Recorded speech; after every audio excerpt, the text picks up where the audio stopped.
All right. Hello, everyone. It is such a pleasure to have all of you on this episode of Future Fit Fridays. It's me, your host, Zanele Njapha, the Unlearning Lady. And as I said earlier, it's such a pleasure to have you. I want to jump right into this episode because the guest I've got with me today is someone who I want to make sure that we get as much insight from him as possible, but obviously leaving room for you to then follow up with him, follow his work, and then follow some of the work that he does, and even maybe reach out to him and see how else he could assist you or your organization as you start to look forward into the future of work and into developing yourself into a stronger thought leader. So my guest today goes by the name of Olakunle, Kenneth, Soriyan, and we're actually going to call him PK because most people call him PK, and you may know him under that name as well. He's a transdisciplinary and catalytic thought leader, a global business and leadership strategist,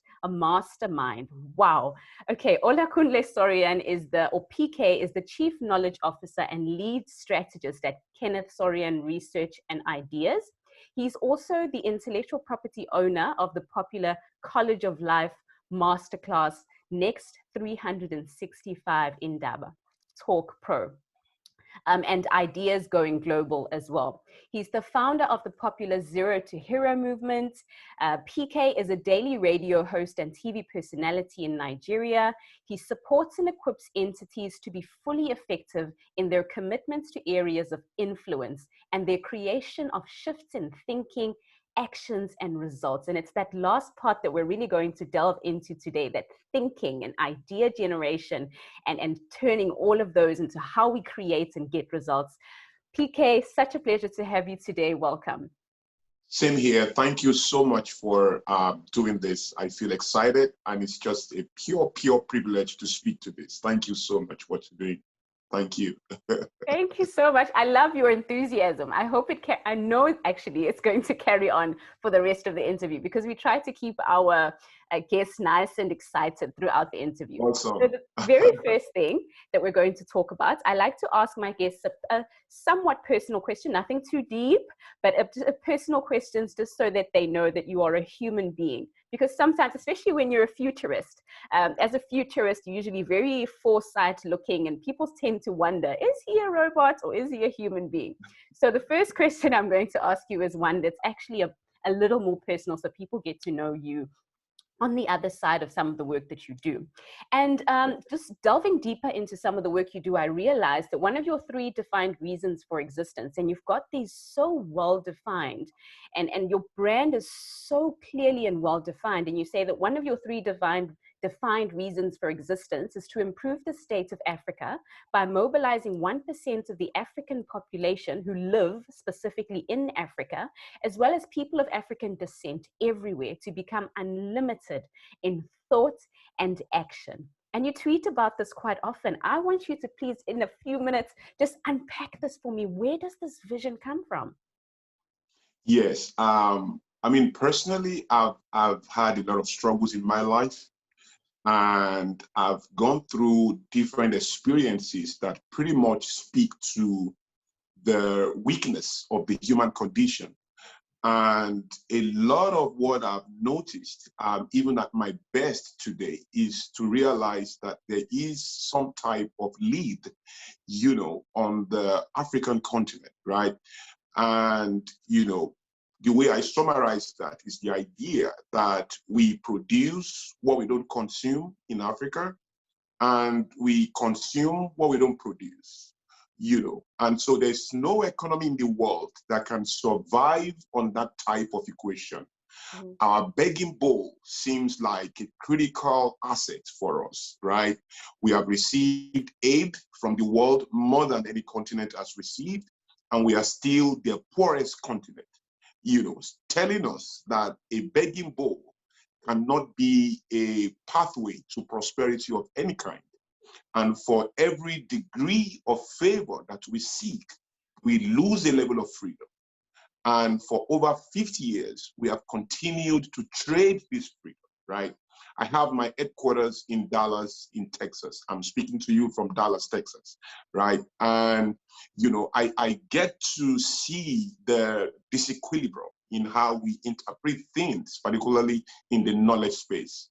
So for a lot of reasons, I spent 12 years in the university studying a 4-year course, right?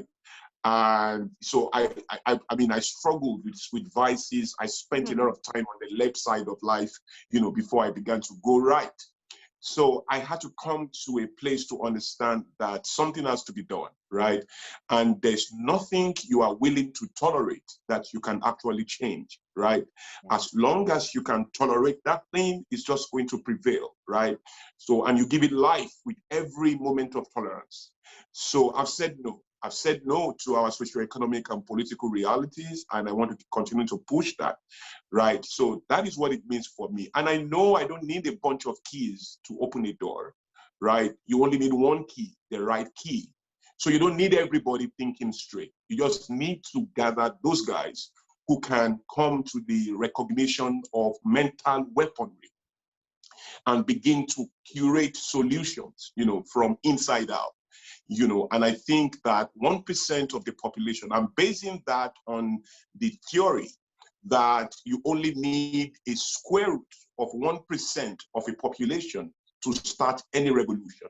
And I don't mean violent revolution. I mean thought revolution, right? And any type of revolution, actually.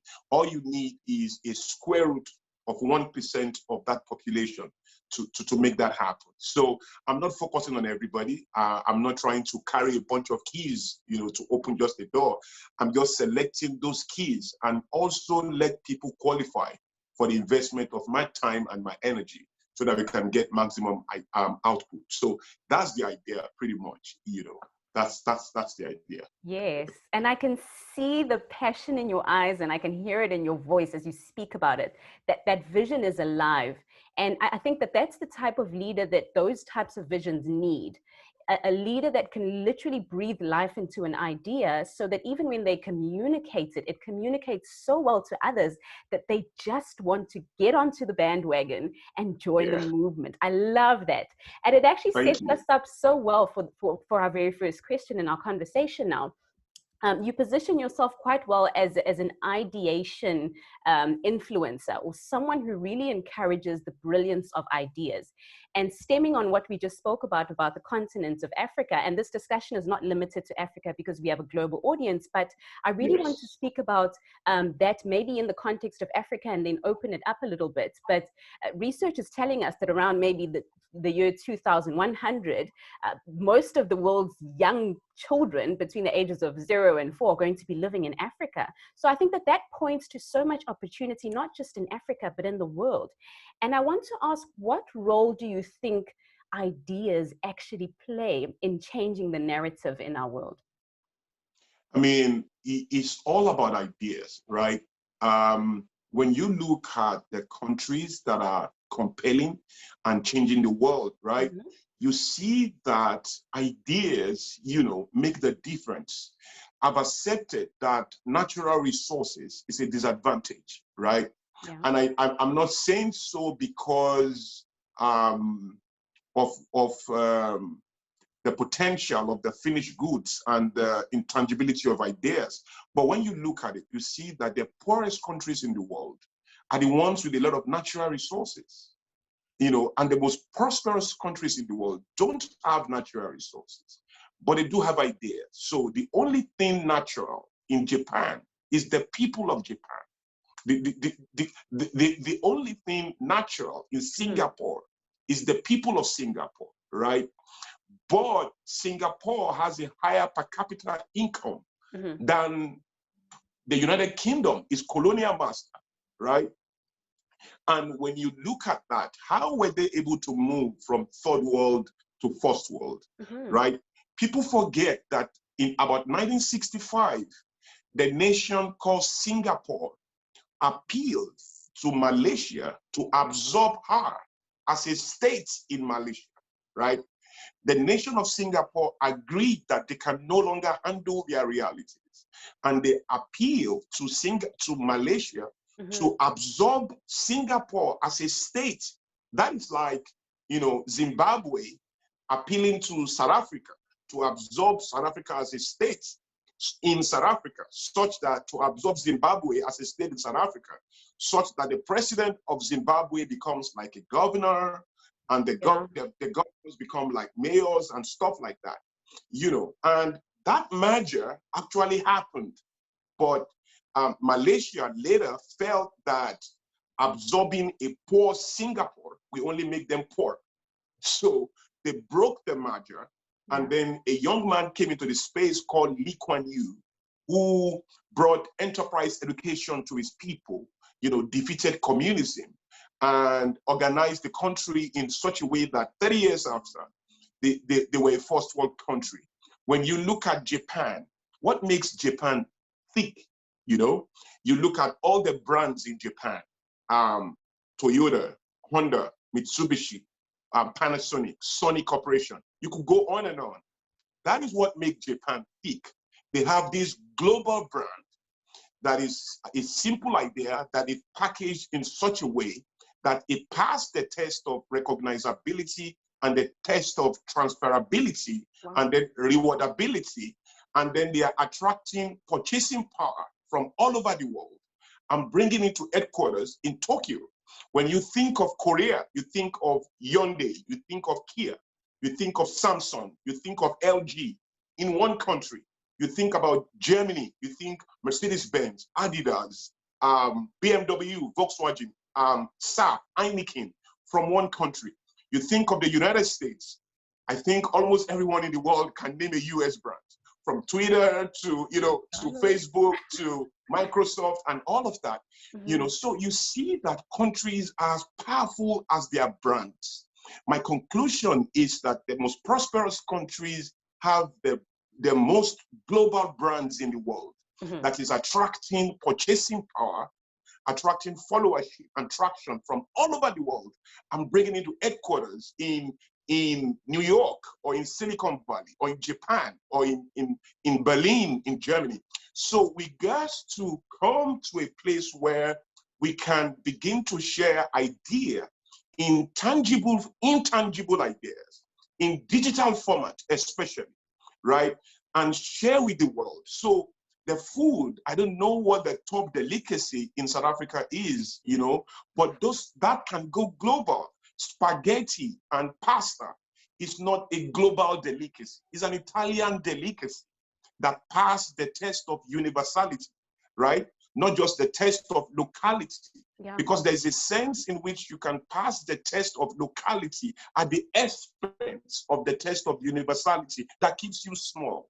So the biggest countries in the world are penetrating ideas by passing global standards, universal standards, and they are taking value. There are a lot of people driving Japanese brands in South Africa, in Nigeria, in Gabon. What is common with the poorest countries is they produce what they don't consume as assisted by nature, and they consume what they don't produce. The difference between those two brackets is ideas. So that's how ideas work. Wow, I think let's definitely build on that. Let's build on that and that power of ideas. But let's talk now a little deeper into what are the other tests, because it's not enough to just have an idea. And I can tell that from how you're speaking about it. So what are some of the other tests? You spoke about locality and the versus the international stage. What are the other tests that any idea needs to pass in order for it to have that power to transform and almost transcend borders? Yes, so I think the test is essentially 5 ideas, 5 tests, pretty much. The first is the test of recognizability. I mean, we need to be able to recognize the idea, right? And when an idea is recognizable, I don't mean that it is seen physically. I mean that I can recognize it as a solution to my situation, right? I can recognize it as something that either brings ease to me, or brings speed to my work, or brings comfort to my living, or impacts on the way I love, or the way I live, or the way I work, or the way I play, or the way I walk, right? But for me to recognize an idea is not that I am able to see the idea, but I'm able to feel the relief that the idea brings to me. That is how I recognize an idea. That makes So, sense. so that is the test of recognizability. It must be visible, yes, but also we must judge its relief value. You know, how much, you know, comfort, speed, affordability does it bring to me? How does it impact on my reality? So that's the test of recognizability. Then you have the test of transferability. The idea needs to be able to move without the limits of geography. It needs to transcend the limits of geography. And then it also needs to transcend the limits of all the physical blocks that frustrate ideas. So for example, ideas that are in digital format and intangible format are spreading faster than any other idea in the world. That is why TikTok is spreading fast. That is why Twitter, Facebook, you know, Instagram are spreading pretty fast, right? They don't have all the machinery of Pojo, right? But they have a bigger equity than Pojo, right? Because they pass, they are transferable, right? One of the reasons why a Nigerian menu will struggle globally is because how can he move from Lagos, right, to Italy without perishing, right? So it's not easy to move the idea. When you pass the test of locality, it means you have, yes, a type of value, but a value that fails that test of transferability, in that the value can only be recognized by your own people. Yeah. So when you look at the biggest ideas in the world, right, it transcends the limits of culture, language, ethnicity. It's not Japanese people that buy Toyota. It's not just Germans who buy Mercedes-Benz. Yes. It's not just Americans who pay for Microsoft, right? You find people of diverse cultures, diverse languages, you know, diverse ethnicity, diverse level of exposure, investing in it. So I told a Nigerian CEO of a bank, I said, when you open your office in London and from Nigeria, you open a London office, you are international. You are not global yet. You know, as we now need to see who is coming to that office. If Nigerians are the one coming to your office in London, you are not global. You have opened a little kiosk to offer comfort to your people. It's still sympathetic resonance, is a connection between yourself and your people. Yes. You are global when you open in London and people of diverse cultures come to your office in London. The English coming there, the French coming there, the Japanese coming there, the Australians coming there. When your idea is able to transcend the limits, you know, of geography, then you are global, and that is transferability. So project management certification, for example, is project management anywhere in the world. A wristwatch is a wristwatch in any country. You can't be tall in Johannesburg tomorrow and be short in Brazil next week because you crossed the border. Once you are short, you are short. Once you are tall, you are tall. You can't be a millionaire in rand and be a thousandaire in pounds. You can't be a millionaire in naira and be a thousandaire in dollars. Then you are not a millionaire. If you are a millionaire, you have to be a millionaire in every currency, right? So that is the idea, that you have passed the test of universality and you are transferable in the world. You are not what you are because your people think so. You are what you are because the whole world agree that you are that. So I tell young people in Africa, whatever you are doing, don't seek the type of views that come from your own people. If your people say you are important, do the Americans think so? Does the French think so? Does the Chinese think so? That is the test of universality. A wristwatch must be a wristwatch everywhere in the world. So if you say you are intelligent, for example, you have to pass the test of intelligence in any country, in any geography, right? That is the type of standard we have to hold ideas to. So the test of recognizability, the test of transferability, then the long-term view, you know, the test of longevity, you know, can these ideas live forever? You know, some companies, HP has been around for over 100 years. They saw the First World War. They saw the Second World War. They saw all kinds of natural resources, and they are still the premier business in their industry. That's the test of longevity. So it has to pass that test. The test of rewardability. Can people pay for it? Anywhere. Can you receive money from anywhere? You know, there are guys doing business who have an idea in Lusaka, and that idea cannot collect money from the US, cannot collect money from England. It can only be paid within South African region or within the West African space. And so it's not global yet. And it's not that. So it is along those lines that you define the strength of an idea. But the strength of an idea, right, must pass the test of universality.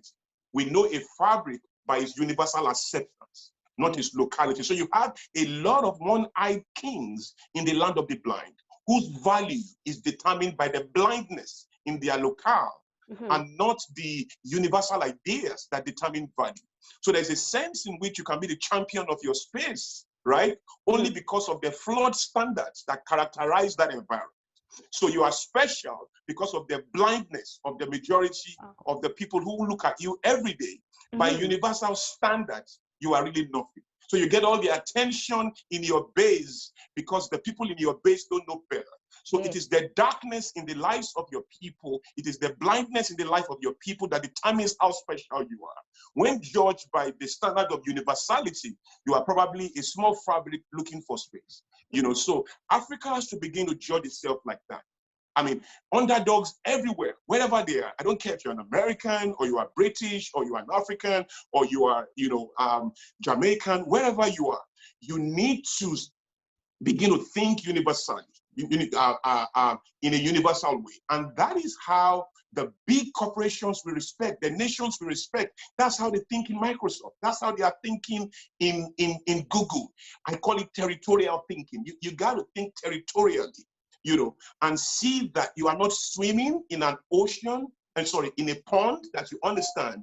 If you swim in an ocean, in a pond, and you want to fish in a pond, you are going to get some types of fish, maybe a tilapia, you know. But if you want a dolphin and a shark, then you got to go to the ocean, right? Yeah. And go fish there, you know. So that's pretty much what it is.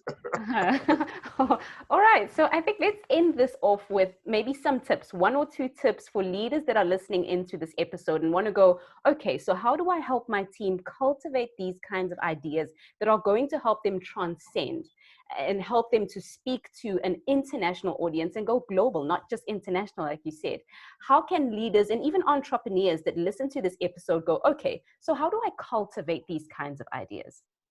Yeah, so we are in the best of times for that. As a futurist, you know, I say every time that the next 10 years is the rise of underdogs, right? The next 10 years, by December 31st night, 2030, right, is going to be a world of underdogs in charge, right? And, you know, there's no better time to be alive than now, right? And I've said repeatedly that the next 10 years will be about 2 things. The fading of voices and powers as we have known it, and the rise and emergence of powers as we are yet to know, right? And the difference between those 2 blocks is ideas, right? And technology is the strength of exchange today. What COVID has done is to slow down the system so that those who are out of the loop can catch up.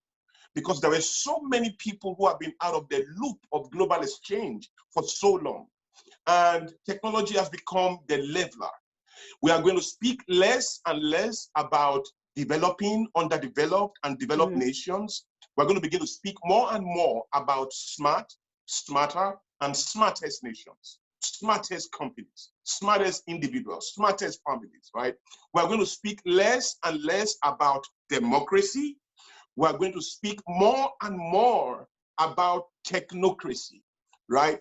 And in a technocracy, all ideas are governed by technology and managed by technologists, right? And when I say technologists, I'm not saying we all have to be techies or programmers or people coding, right? Yeah. But there's a minimum level of thinking we must have to be able to give direction, leadership, and interact with the tech space. What has happened is we have come into borderlessness. Ideas around globalization had its limits for years, right? But with borderlessness, we transcend all of the limits of globalization. And I think we're going to begin to speak more and more about borderlessness as we move into the next 30, 50 years, right? So part of that is to situate our ideas in technology, right? The implication is before COVID hit, right? What we were doing, right, offline was the front door to our work. Okay. And online was the back door to what we do, right? In post-COVID, what we do offline is the back door. Online is the front door to what we do, right? Online is the new front door. In pre-COVID, most of us were organizations using technology to do our work. Yeah. So if you were a hospital in post-COVID, in pre-COVID, you were a hospital using technology to fix people. In other words, your tech use is limited to X-ray machines, MRI machines, and stuff like that, stethoscope and stuff like that. But in post-COVID, you are not a hospital fixing people. You are a tech organization that is fixing people. You are a tech organization. Tech is the foundation of what you do. So people outside of you, your market, regulators, vendors, can see you as a hospital. But internally, you and your team must see yourself first as a tech organization that is fixing people. So a typical case in point would be Amazon. When you look at Amazon, people forget, Amazon started selling books. The only thing Amazon was doing when they started was selling books. But they were selling books not as a bookshop, but as a tech organization, right? And when they mastered that, they moved to CDs and then downloads, audio, MP3, and then they are selling everything now, even a house. I mean, Amazon sells everything now, right? But they were able to diversify. They became more elastic because the foundation of their business model was technology, right? And I think that that is the advantage of underdogs everywhere. We now have one world, one space, and tech is the instrument of conversation and exchange on that space. I just put up an article in Forbes, where, I shared on the 4 questions to ask yourself in an interregnum. And we are in an interregnum now. We are in the gap between cause and effect, and we have to ask questions like, what is too much in our lives now? What is too much that we need to share? What is too little? What is too little we need to reinforce? Tech, for example, we need to reinforce that. What is too much? What is too little? Those are, what do people want to hear? What is important? What do people fear? We need to begin to ask questions along this line. Where is your new money? Who is holding this money? How do you reach these people? When I say who is holding it, I don't mean one individual. I mean what demographic. Are they young? Are they 40? Are they Gen Z? Are they millennials? Do they sleep? Do they buy? Do they talk? What are their habits? So where is your new money? Because there's new money now, and who is holding this money? And how do you reach these people? And if you reach them, what do you say? And if you know what to say, how do you say it? Do you need SEO? Do you need digital marketing? Do you need what? So those are the tough questions to ask, to pivot, so that we can define our stake in the new world post-COVID. Yeah. Wow, I think our listeners definitely have so much to process and so much to chew on as they start to generate those ideas that are really going to set them up for a future of work of unprecedented change and unparalleled innovation that is so exciting. Like you said, it is such an exciting time. And I think consistently futurists have predicted that the 2020s are going to be a decade of mass disruption. And I mean, it's just the beginning. And look at what's already happened. Yes. All right, so we've reached the end of our interview, and now I'm going to end it off by asking you to complete the following sentences for me. Great. Yes, all right, so the first one, change is? Noiseless. Okay, feel free to extend on any of these if you'd like. All right. So yes, change is noiseless because you don't hear you don't hear the sound of change. When people say they are leading change, what they are trying to say is they are cooperating with the obvious arrival of change. Change in its earliest form cannot be led. You discern and you align. When a woman has sex and she's pregnant, she doesn't hear the sound of bones coming together. She doesn't hear, boom, boom, boom, boom. So what's that? I think I'm pregnant. She doesn't hear anything like that. But 3 months down the line, she's going to begin to get signs that will let her know. When you sleep with someone or you kiss someone that is COVID positive, an alarm will not go forth. Bam! You are now COVID positive. You don't hear anything like that. You enjoy the kiss. Everything seems perfect. But something dangerous has come into you. A major change has begun in your life, but noiseless. So change is noiseless. And so we have to be nimble. We have to be alert and discerning to spot change at its earliest arrival. Yes, that's what I meant. Entrepreneurship begins when? Inner strength. Inner strength. People think it begins with ideas. People think it begins with capital. But I say to people that the critical resource you need, right, to be a successful entrepreneur is inner strength, because things will not always work in your favor. For all, crisis is a constant. New level is new devil. And you don't outgrow warfare. You learn to fight. So what is coming will come. It is who you are, how prepared you are, that will make the difference, right? So I tell people your resilience, your fortitude, your grit, those are the things that matter. Even a fool with fortitude can change dynamics and do a lot, yeah. Innovation happens when? When we learn to be rebellious. When we learn rebellion. When we know that every prevailing human state has an expiry date, and we choose to be the stakeholders of the newness of an idea, that is when innovation happens, right? Yes. We cannot be so loyal to anything and forget it's going to change. That's what they forgot in Kodak, right? So you got to come to a place where all ideas have an expiry date. It is your duty to spot that period and to prepare for the newness of that idea. So creative rebellion is needed. What are you rebelling against? You are rebelling against your known knowledge, right? Your prevailing experiences, right? And your obvious success. And when you learn to disrupt that yourself, you become the King Kong of innovation, right? Oh no, we're on the last one, but I just wish we had like 10 more hours. All right, last one. The future is untrue, right? The future is untrue. The idea of a future is not real, right? I mean, when you say good morning to someone, you are in the morning. You can feel the morning. It's kinetic. You could feel the coolness of the morning. When you say good afternoon, you are in the afternoon. You could feel the hotness of the sun. You know you are in the afternoon. When you say good night, everywhere is dark. You know you are in the night. When you say goodbye, someone is leaving. Either you are leaving or somebody is leaving. You can see the experience.